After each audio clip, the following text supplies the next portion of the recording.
He tenido COVID asintomático, Lucho Benavente casi se muere. Y me consta porque cuando yo hablé con él había perdido casi el aliento. Tú eres un profesional de los números, pero tú eres un ser humano. O sea, ¿qué has sentido cuando has leído el día de hoy del Comercio, cuando decían que venían mintiendo? Que 1 de cada 4, como que fuera una novedad. Bueno, en el lenguaje periodístico era un refrito, eso se sabe desde hace muchos meses. En tu programa, Philip, lo has dicho desde el año pasado, casi desde el inicio de la pandemia. En Voz Populi hemos hecho análisis basados en cifras oficiales de SINADEF desde el mes de mayo del año pasado. De manera que hace 11 meses se sabe que había un subregistro muy grande. Ahora, había quienes defendían al gobierno de una manera tan extraña, por decirlo de alguna manera, que decían todo tipo de argumentos que no voy a repetir porque sería perder el tiempo en televisión es corto, para justificar el exceso de muertes, ¿no? Pero lo decían de una manera muy convenida. Luego en Voz Populi lo que hicimos fue algo que lo he repetido 1000 veces y lo seguiré repitiendo para que todo el mundo lo entienda, si alguien por ahí no lo entendió. La proporción de muertes por COVID entre hombres y mujeres es casi idéntica, por pocas décimas de diferencia, que la proporción de muertes en exceso. Esto es 70% hombres, 30% mujeres. ¿De acuerdo?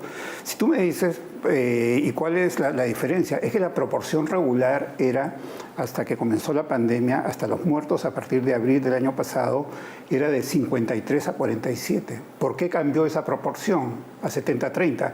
¿Y por qué la proporción de muertos en exceso es casi idéntica a la proporción de muertos por COVID, según las cifras oficiales? Hablando de cifras oficiales nada más, porque obviamente son muertos por COVID. Ya, sostener otra cosa ya es necio. Eso era evidente, eso lo sustentamos, lo hemos dicho 1000 veces y seguiré diciéndolo como... Que dicho sea de paso, ¿por qué solamente Voz Populi era la única encuestadora o empresa analista de datos, para ponerlo así, que se preocupaba por los muertos?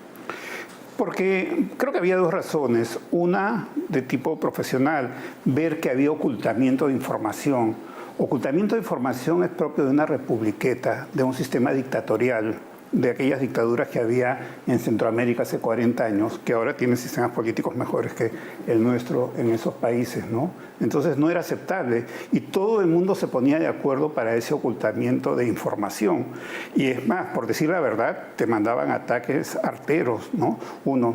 Y la otra razón tal vez era un poco personal. Yo había tenido un COVID muy fuerte y de alguna manera eso creo que me impulsó a trabajar el tema en Vox Populi, ¿no? Y el equipo... A mí una de las cosas que me impactó cuando hablaba con Lucho Benavente fue una noche, cuando tú ya estabas casi saliendo, que me dijiste que tus hijas te habían dejado la comida en la puerta del departamento y que en la noche te dio miedo de dormirte porque pensaste que te ibas a morir dormido y no querías dormirte.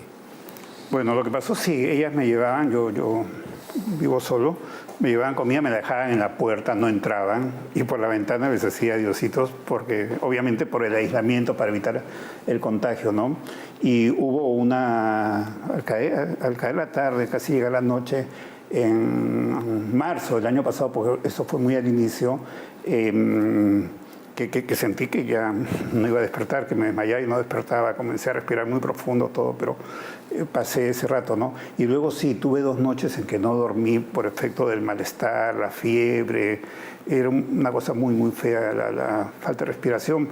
Era el inicio, se sabía muy poco de COVID. Tenía la asistencia remota por telemedicina, qué sé yo, por teleconsultas del MINSA y de Salud, ¿no? Y les agradezco mucho a los médicos que me trataban. Uno de ellos... No fuiste a ninguna cama UCI, todavía comenzaba el tema. Entonces, estaba aterrado de ir a una cama UCI, pensé que me iba a ir peor. A ver, como bien dice la nota, acá no se trata, por si acaso, decir yo tengo la razón, no se trata de eso. Es así como hemos invitado a Garrido Leca, te invitamos a ti, vamos a ir a la pausa, para tratar de buscar soluciones. A la gente que ya le dio COVID no le sirve la vacuna, Dios santo. No se pueden tomar decisiones en base a pruebas rápidas, lo que vale la prueba molecular. Pero entonces la idea es que esto sirva para abrir los ojos a la gente del gobierno. Si hay alguien, no sé si por caridad cristiana, yo creo que son ateos, no creen en Dios, a todo el mundo le puede tocar. A todo el mundo le puede tocar. La señora que te ha maquillado hace unos minutos ha perdido a su papá la semana pasada. O sea, entiendan. O sea, acá no hay ricos, acá no hay pobres, le pasa a todos. Y si se mueren 1000 personas, que se entienda, el Lucho, ¿qué pasaría si mañana se cae un avión con 200 personas? Sería una tragedia nacional. Se están cayendo 5 aviones al día, ya no sé cómo graficarlo. Te ruego ir a la pausa para hurgar en las otras datas, ¿no es cierto? Los hospitalizados, los que están de alta, la falta de oxígeno, cómo se puede calcular la demanda de oxígeno. Te ruego una nadita de paciencia, por favor, Lucho. Hace tiempo se viene en base a data errada, tomando decisiones erradas. ¿Qué otro dato de la realidad, no de la mentira, sería útil para que el gobierno enmiende rumbos? Oxígeno, camas UCI, respiradores. Claro, respiradores mecánicos, oxígeno, camas UCI son los temas que se saben desde un inicio. En el tema de oxígeno hay que considerar que existen 2 empresas que han sido sancionadas hace unos 5 años por Indecopi por malas prácticas de mercado. Estas empresas han apelado, no pagan la multa, no son empresas ejemplares, pero a la vez no hay más empresas en este rubro por las restricciones de acceso al mercado. Entonces no es fácil entrar. Pero lo grave es que ha pasado un año y el gobierno no ha hecho nada para fomentar que haya más operadores en este rubro. Pero ¿de dónde? A ver, ¿te acuerdas cuando Vizcarra gobernaba y hablaba de la meseta y del martillo? La meseta y el martillo, y salía en todos los medios mermeleros, pues esos son unos miserables, son cómplices de la desinformación. Era una meseta, pero era la de altiplano, bien claro, arriba. Meseta, martillo, y esta era una farsa. Claro, yo te pregunto, ¿alguien puede pensar que la gente está coleccionando balones de oxígeno? La señora Molina evidentemente tiene arreglada toda la prensa, nadie la toca, ¿no?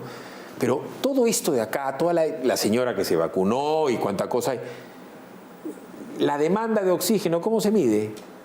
Si no hay camas UCI, claro, y tú no sabes cuánta gente necesita camas hospitalarias, porque la gente simplemente ya no va al hospital, sin embargo todo el mundo pide oxígeno. O sea, ¿qué data sería importante para que de una buena vez importen lo que tengan que importar? Claro, eso se hubiera podido controlar desde un inicio, porque al ser muy fuerte la demanda y la oferta no poder satisfacerla, eso generaba la especulación. Entonces venían intermediarios que compraban a los minoristas, especulaban, y esos eran los que vendían a 6.000 soles el balón de oxígeno, ¿no? Pero era por todo el sistema comercial. Entonces no había una intervención del gobierno. Si hubieran comprado 50 plantas de $500,000 cada una, se acabó el tema, pues. Ya no hay especulación. Una Palminza, uno para salud. Fuera de todo lo que han donado, todos los curitas y todo lo que ha donado, claro, en fin, Cerro Verde, ya no quiero repetir la perorate siempre, el Perú no tendría que tener de ninguna manera que estar recibiendo donación de oxígeno de Chile, claro, ni importando oxígeno. Estás importando aire procesado. Y una pequeña parte de la garantía de los préstamos que hicieron en Reactiva, préstamos millonarios, hubiera sido para el oxígeno. Totalmente justificado, pero no se les ocurrió hacer eso. Lucho, en la historia de la República nunca hemos tenido tanta plata. Pero no hicieron lo que tenían que hacer.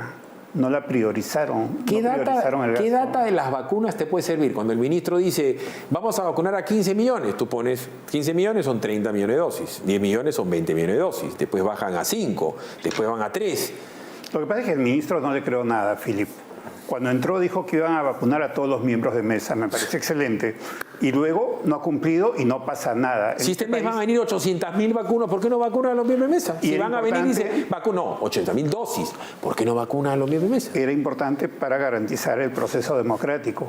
Y porque dice una cosa, luego no cumple y nadie le reclama nada. ¿Dónde estamos? Es que no puedes controlar. Son tan miserables, escuchaba ahora una radio, la mamá Melere, toda decía, no se olviden de llevar su lapicero a la votación. O sea, 120 soles, es tan riesgoso el tema que un miembro de mesa va a tener contacto con 200 personas que no conoce, les van a hacer pruebas moleculares antes de entrar, les van a garantizar una prueba molecular al día siguiente de la elección. Todo eso se podría hacer, porque están pues las 800.000 pruebas, pero no lo hacen. Y han tenido todo el tiempo y los recursos para eso, Philip. Bueno, es la ineficiencia de estos gobiernos, tanto el de Vizcarra como el de Sagasti, absolutamente ineficientes. ¿Por qué Perú no ha vacunado sino al 1% de la población y Chile ya vacunó al 35%? No me digan que es por los peruanos irresponsables que salen a hacer fiestas COVID. ¿No? Eso de culpar a los peruanos es una lavada de manos espectacular. Tu empresa, Voz Populi, es una empresa privada que depende de tu bolsillo y la de tu capacidad de tus colaboradores. No es el INEI, pues. El INEI tiene 10.000 veces más capacidad operativa que Voz Populi. Ni siquiera el gobierno se preocupó preguntarle al INEI por averiguar la cantidad de muertos. Claro. Fuera de estadística. No sé cuántos cementerios clandestinos hay. Sí, cuántos ataúdes se han vendido. Nada. O sea, no han querido averiguar. Información útil para la gestión de la crisis, para la gestión de la pandemia. Pero a nadie se le ocurría.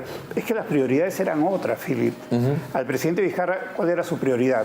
Hacer su show televisivo todos los días para ganar popularidad. Eso era lo único que le importaba. Le importaba nada a los peruanos. Seamos francos. Bueno, y esto no es un show, Combate no es un show, ni tú ni yo somos animadores. Vamos a ver si te invitan de otros canales el día de mañana para que les explique lo que has explicado acá, no sé, 7 veces, 8 veces.